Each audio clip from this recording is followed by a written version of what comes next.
Hello everyone, I'm Gabriel Scherer and I'm going to talk about a practical mode system for recursive definition. I'm the person in the middle picture. On the left is Alban Reynaud, who is a collaborator who was a bachelor intern at the time when he participated to this work. On the right is Jeremy Yallop, a collaborator in Cambridge, UK. And to explain the justification for this work, consider a simple Fibonacci function. Let rec fib equals the function that to n returns, well, if n is smaller than 1, you return n, otherwise you return fib of n minus 1 plus fib of n minus 2. This definition has an exponential complexity, and it's a pretty terrible example to teach recursion, except if you want to introduce memoization. So here is an abstract interface for memoization. I define a type of memoization structures parameterized over the input type A and the return type B. So a memoization structure is a function from A to B along with a table of pre-computed results mapping A's to B's. And there is some function that is provided to me called remember that takes such a memoization structure and expose this as a function by, well, checking in the table, and if the input is not already known, calling the function and adding it back to the table. So now we can rewrite the Fibonacci function using memoization. It's a very simple change. Inside of the fib definition, instead of calling recursively fib, we call remember mfib, where mfib is a memoization structure for fib. So the function is fib, and the table is initialized as the empty table. So it's a fairly simple change, and what you get is actually reasonably efficient definition. Notice that now I have two mutually recursive definitions, and the memoization structure, mfib, I may not want to expose to all users of that code. So one last change that I could make is to turn mfib into a local binding within fib that it is used for the definition. And of course, you have to be careful to define the local binding before the lambda abstraction, because you want a single memoization table to be shared for all calls instead of building a new table for each recursive call, which would not work at all. So I have shown three different definitions of fib that correspond to different shapes of recursive definitions. The first was a recursive function that is what I call an immediate function. It starts with a lambda abstraction directly in the definition. The second had a mutual recursion between an immediate function and a record. And the third was a bit subtle. It has just one recursive definition that is a function, but it is not an immediate function. Before the lambda, you have a local binding, and the local binding is using the recursive definition in a non-trivial way. Okay? And then, okay, there is another shape of recursive definition that is interesting to this talk, which is the complete garbage. Okay, you can define let x equal x plus 1, and that makes no sense. And if your language lets you define that, it will blow up if you want at computation time. So then you can ask, okay, which of these shapes does your favorite programming language allow? So for example, I'm not listing all possible favorite programming languages, but if your language is HTML, then the answer is only the first one. Okay, only immediate functions are allowed.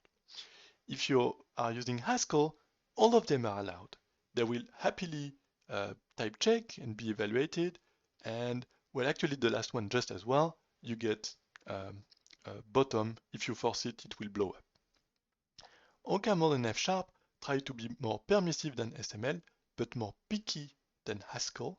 So they will recognize that the first three definitions are statically safe, and the fourth one is not. So this talk is about this question, okay? Which recursive definitions are safe, they make sense, they will not blow up at evaluation time. They may loop forever, but they will not try to access an undefined variable. And how do you decide which definition to accept and to reject in your language? So OCaml, as I said, try to be picky, and it used a criterion to accept and reject a definition that would work correctly on all the examples of my previous slide, but it was flaky, and sometimes people would find a way to go around it and write a program that is accepted and take false, which is not so nice. So we propose a new recursion checker that is presented as a type system, is more correct than the previous one, forbids the bugs that were allowed in the past, and actually we implemented it, we submitted it, and it was merged in the OCaml compiler a couple years ago. So if you've used OCaml since, you use the new code. This is related to existing work on well-founded recursion, guarded recursion, and so on. There is a lot of delicate and elegant work in this direction. Usually it's focusing on expressiveness, clock polymorphism, and so on. Here, the focus is more to have a simple system that accepts the class of recursive definition that OCaml users were previously writing, compatible, not rejecting accepted programs, and does not require any additional annotation on the program. No annotation on the recursive structure, no change to the OCaml type system is required. So we have strong, if you want, inference. So the previous check in OCaml was defined in the OCaml manual as a language extension, recursive definition of values. You can actually click the link, and what you get is informal text that describes a sort of context-free grammar of accepted definitions that is fairly complex. You have to read it several times to understand. It's not so composable. There are some obvious factorization you may want to do that will not be accepted. It's hard to trust, and in fact, of course, you should not trust it because it has turned out to accept buggy programs several times. And actually, at the start, when it was written, it was most probably correct. The problem is with the interaction with new language features. You add new language feature, and you do not realize that if you do not change the definition of recursive, accepted recursive definition, the new language feature will allow you to subvert the definition and write unsound programs. That was the biggest problem. Now the new check is much easier to adapt to new language feature. You need some intuition about their evaluation rules, and you can devise typing rules for them in this check. Here is an example of a couple of bugs that were reported against the previous notion of recursive definition. The third bug in the list is a question of expressiveness. Someone would want to factorize things in a local definition, it's not possible, but the three others are hardcore seg faults you can get because the check is too permissive. And there were more such problems over the years. Okay, it's not millions of bugs, but still, if you get one bug a year on a language feature, there is a problem. So the solution that we propose is to design a type system to check recursive value definition. So formulate the analysis of which definition to accept and reject as a type system. The ID was suggested originally by Jeremy. The types in our type system are access modes. I will define later what they are. They give intuition about how a certain subterm or variable of the term is accessed during its evaluation. So we have a typing judgment, looks familiar, gamma tm. Instead of a type on the right, you have a mode m, and gamma is it maps the free variables of t to modes. Okay, and then a recursion is safe according to our check if the mode of the recursive variables are gentle enough. I will say a bit more about that. And in addition, the typing rules are such that it's easy to extract an algorithm from them, and we did. That's how we get the implementation of the check in the OCaml compiler. So what are the access modes? They are pretty simple. There are 5 of them, just a simple enumeration type. So in a program, the mode of a sub-expression T describes whether and how T is used when you evaluate the whole program. So that's the intuition for what a mode means. If you look at the one of the definition of Fibonacci function with the memoized structure as well, well, if you look at the first line, the definition of fib, it is a lambda expression. So to evaluate a lambda expression, you just return it. Basically, you do not need to force to evaluate the body of the lambda before the argument is passed. So the recursive occurrence of mfib, the memoization structure within the lambda, is not evaluated to evaluate the lambda. We say that this recursive occurrence of mfib has mode delay in the definition. In the second line, the definition of mfib, the function fib is used in a record construction.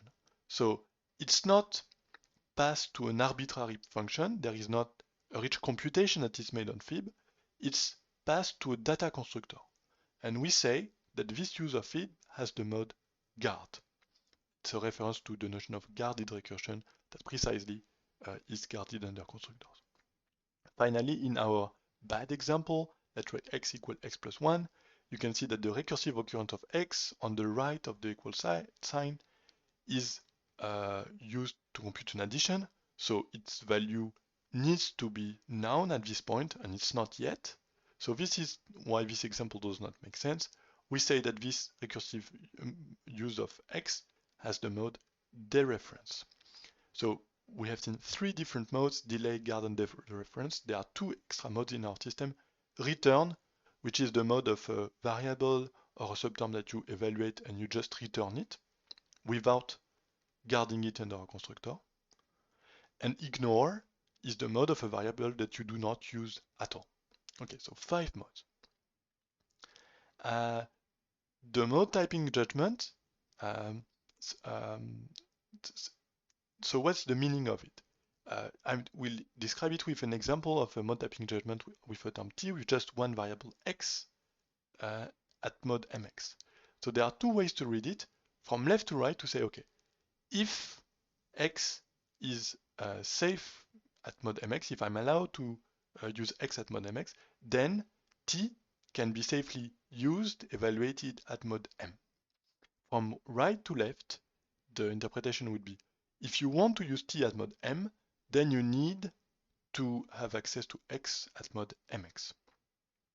The right to left or backward reading of this judgment suggests turning a 3-place relation into a function where t and m are inputs and gamma is an output, and indeed you can do it, and this is how you get the checking algorithm. So here is an example of this checking, right to left algorithm running. So let's say my term is the application of a constructor pair to 1 and first of x, where first is some function, pair is some constructor. And I'm asking, okay, if I want to return this value, so I want to use this term at mode return, what are the constraints that are posed on the free variable x? Well, you run the typing rules that I will show in a minute. It's say, okay, if you want to use a constructor at type return, that means that the arguments of the constructor should be checked themselves at the mode guard, because they are in guarded position in the term. So on the left, checking 1 at mode guard is trivial, it's done. We are not using x at all, so x at mode ignore in this derivation. On the right, checking first of x at mode guard, well, you have a function application. So use the function application rule that tells you that, well, this f first of x is actually dereferencing x. Okay, so the function fst may compute, need the value of x and access it in an arbitrary way, so it's a dereference.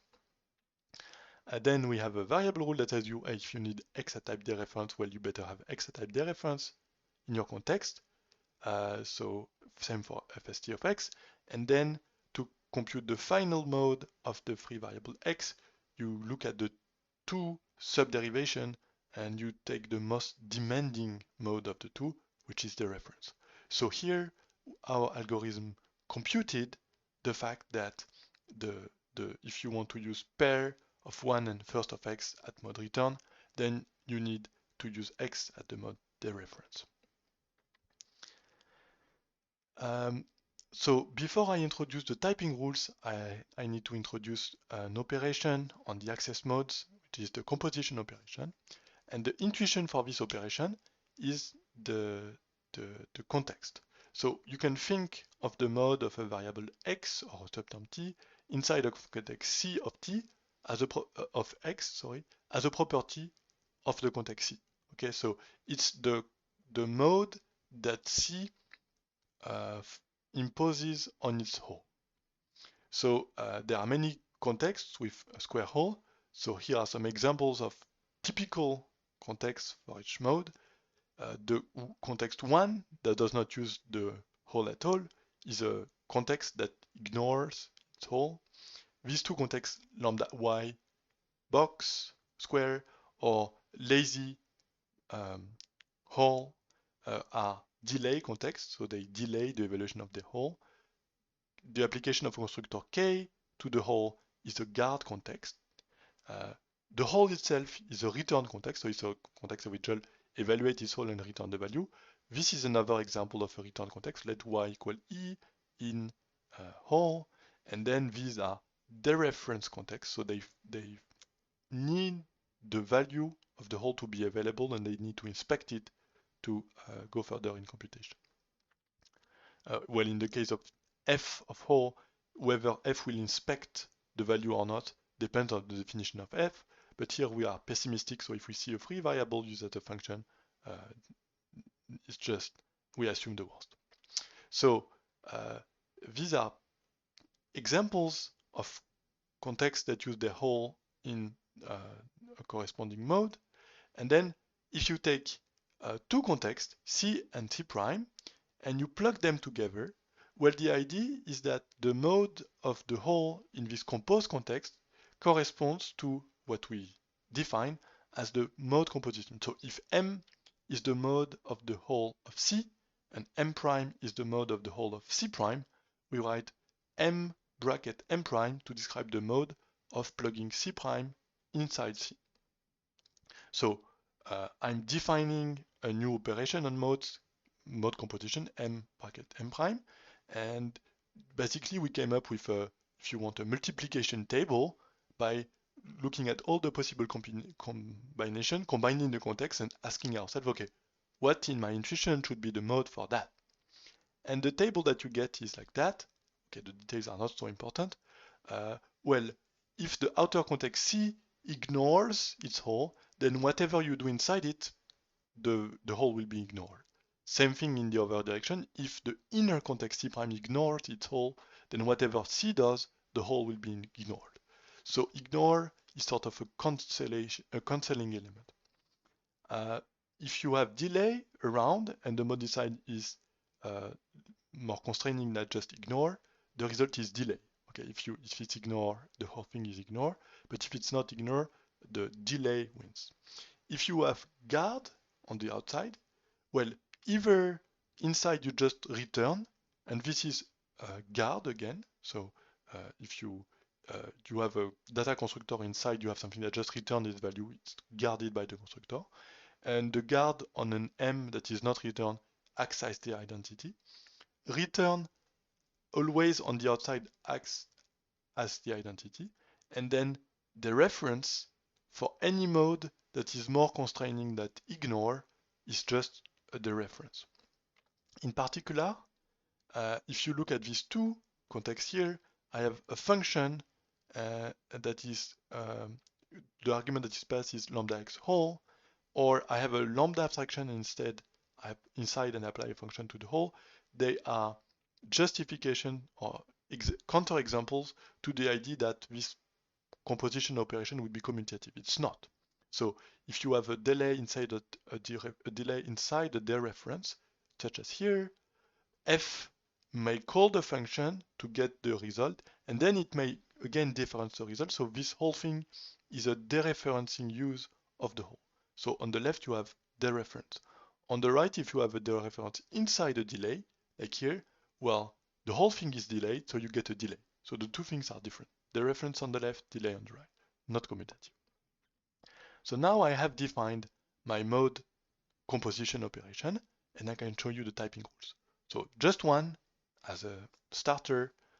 This rule says, okay, if you want to check the mode of lambda xt, if you want to use the term lambda xt in the mode m, I want to know maybe what are the constraints that this makes on the three variables of this term. You should check the body of the abstraction t in the mode m composed with delay. What does that mean? Well, m here is the mode that is imposed on lambda xt by the context around it, the context around this subderivation. And I'm saying, okay, so the constraints, the usage of t is this outer context at some mode m, and inside it, the lambda x here, which acts as a delay. So I check t in this composed mode, m inside delay, composed with delay, and I get a context that I split in two parts. There is a mode for x, which is the free variable of t, and there is a context gamma for all the other free variables. And I return gamma as the constraints imposed by this judgment on the free variables of lambda xt. So I remove x, which is bound here. So this is maybe not so intuitive to some of you, because usually when you have a typing rules, we take simple things in the premises and we turn it into complex stuff in the derivation. And here on the right, it goes sort of the other way around. When we move up, we have something more complex.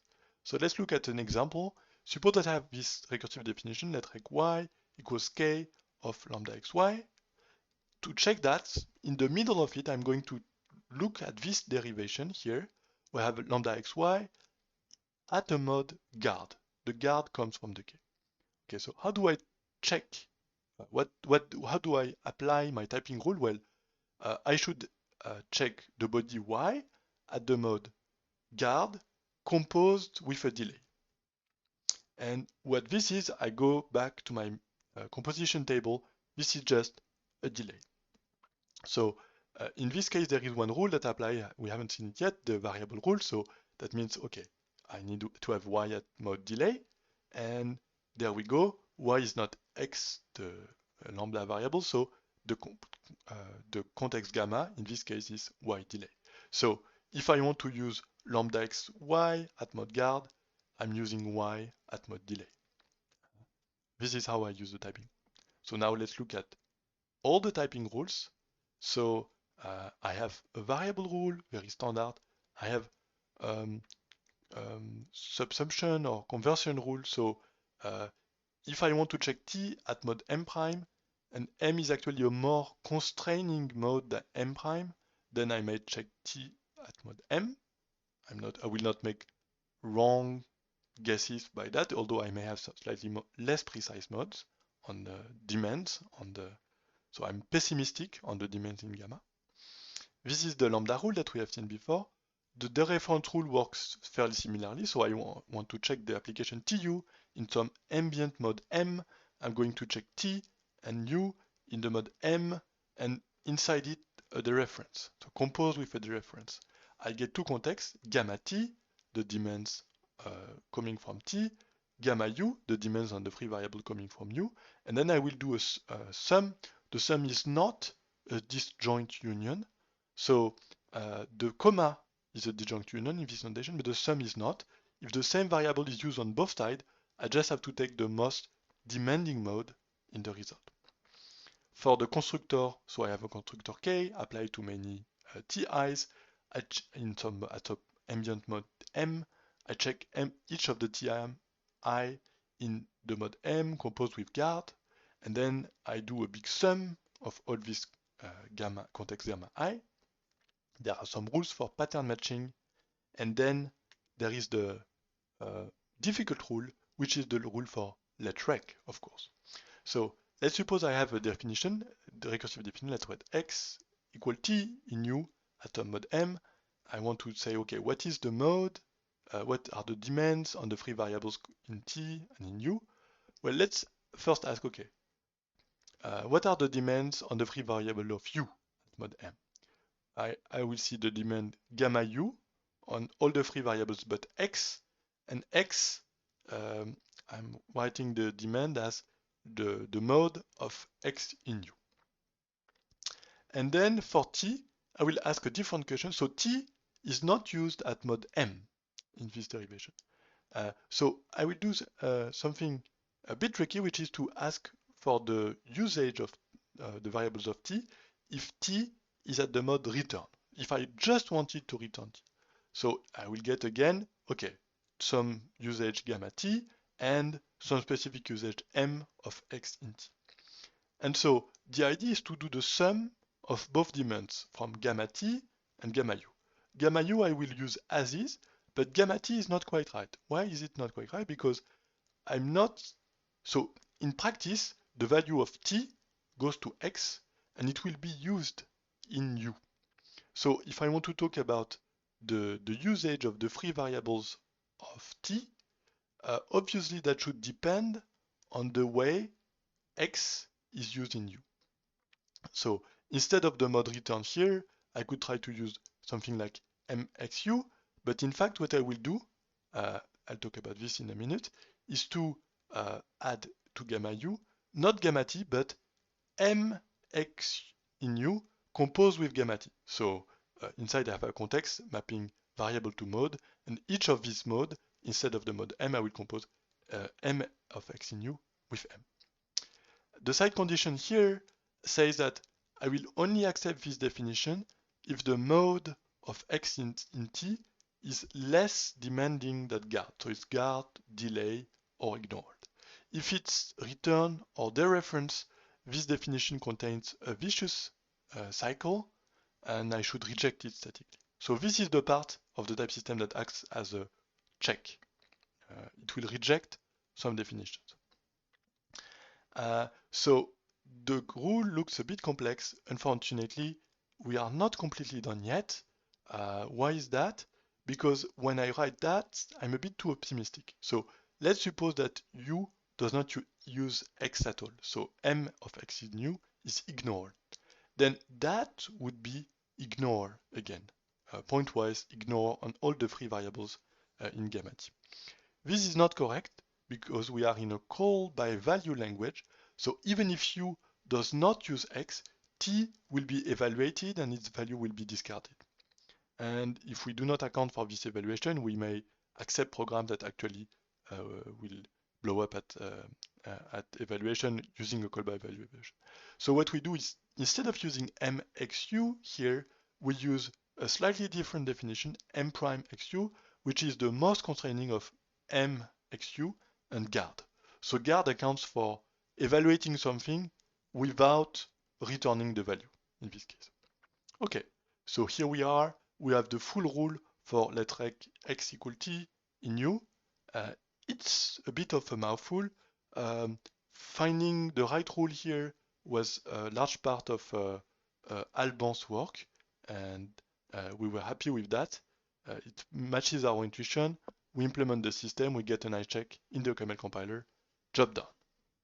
Except, well, how do we know that, scientifically, that this system is correct, makes sense? We want to prove some meta theory of it, of course. So we want to have a soundness theorem that looks something like that. If I check t at the mode return, and then t computes to some term t prime, then t prime is not going horribly wrong. So you may ask, okay, but what does it mean to go horribly wrong? In this case, there is a first question to ask, which is, what does it mean for t to reduce to t prime? What is a good operational semantics for a language in presence of let rec? This is actually not so obvious, but there is a good answer in the literature on let rec, which already exists and interesting. And the nice approach is to use explicit substitutions. So here are pointers to several papers of the 2000s that define various styles of explicit substitution to compute with let rec, and that gives you nice reasoning principle and nice meta theory. So if you're not familiar with explicit substitution, in one slide, the idea is, okay, if you see let ret x equal v, where v is some value in t, and you try to reduce that in the obvious way to substitution, you have a problem. T, v substituted for x, that does not work if v mentions x, okay? Because it's a recursive definition, x may occur in v, and here you just drop the definition of x. So if you keep reducing and v, you start working inside t on the value of v and you hit x, you don't know what you do, you're done.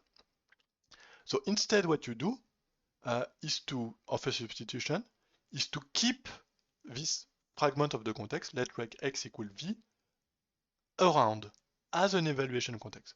So you have a binder in your evaluation context, which is not standard. I mean, it's not common in the most simple operational semantics around. It's rather common in more advanced things. And you go reduce within the whole, you go reduce within t. And if you find x within t, well, you look up the evaluation context for this fragment of rec binding, which we call the explicit substitution, and you substitute x by v. So we have a rule in the operational semantics that looks like that, exactly like that. If you have an evaluation context on x, and x is bound to v in E, you can replace x by v. Okay, so then we define a set of vicious terms to be the terms of the form EFX. So it's the variable x plugged in a context E. It's not just any evaluation context E, it's a forcing context EF. So this is the restricted grammars of the context that really are forcing the evaluation of their whole. Okay, and so if you have a forcing context on x, you really want to know the value of x, but then if there is no binding for x in this context, we say that it's a vicious term. So it's a term that corresponds to an attempt to dereference an uninitialized value in what happens in your computer. So it corresponds to a vicious cyclic definition. And the theorem we prove is that if t is well moded at mod return, and t reduces with this explicit substitution semantic to t prime, then t prime cannot be a vicious term. And the nice thing about the whole setup is that the proof is fairly simple, and it goes by a very standard argument, which is subject reduction. So the one nice thing with formulating your static analysis as a type system is that you get to use the tools you are used to that are nice. So to conclude, related work, there is a lot of related work. Backward analysis have been proposed for many things, for example, strictness analysis. So often they are formulated as denotational, we're given a denotation presentation over domains, for example. Here we work with just a simple type system in a very syntactic way, and it's nice. Rich and interesting system have been proposed with modal type theories, and actually this is a modal type theory, except that it's a type theory untyped. Okay, so if you think of usually when we talk about modal types, we use the modalities to enrich an existing type system, such as simply type number calculus system F. Here we use modalities over a system with a single type, the type of untyped values. So in the judgment, we only see the modalities and we think of them as types, but they actually are the modalities on the type 1. There is more work on recursive definition, the work on modal type theories for that, the work on degrees that come from the literature on ML functors, where typically you want recursive definitions that are more fine-grained than what we do here. So you want a handling of functions that tell you a bit more than just this function may do anything on its argument. You want more knowledge of what it does on the argument. Previous work in this direction, in particular by Tom Hirschowitz, uses graphs to represent the dependencies between recursive definitions.